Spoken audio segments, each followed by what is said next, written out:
Hey.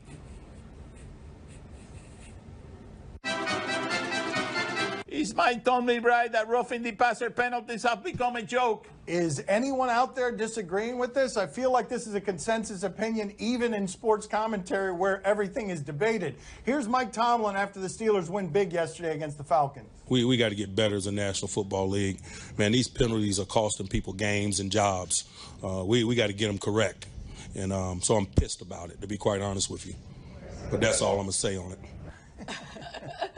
I like your point that this is a consensus. Like, how are they talking about this on First Take? Is somebody saying, actually, I love these roughing the passer penalties? How do you even debate this one? Yes, it's a joke. There have been 50 so far this season. That is up 72% from the previous season, and a lot of them have been real ticky-tacky. In fact, none of the calls this weekend entailed a defender landing on the quarterback. The worst one, in my opinion, was on Eagles pass rusher Michael Bennett. It sustained a Vikings drive. I mean, look at this.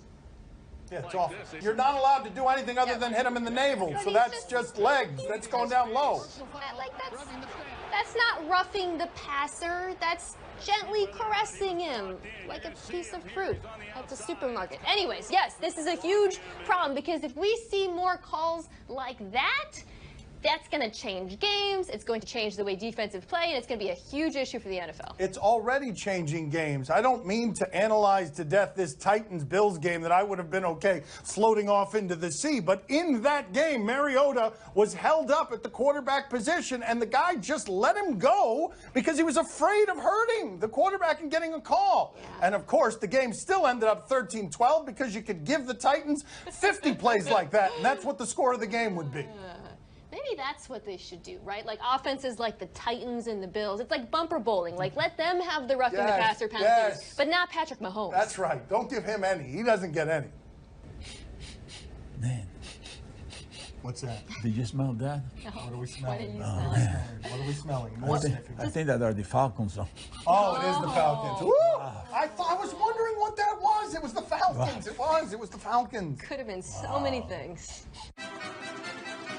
Was Saturday night's post-game melee good or bad for the UFC? I loved seeing Dana White out there. Now, he's the commissioner of sewage, right? This is the fight game. This is cockfighting. It's violence. It's barbaric. And Dana White is out there, and he genuinely laments the idea that he does not want this around his customers. And so he says it's not a good thing when the governor of Nevada is running out of your building.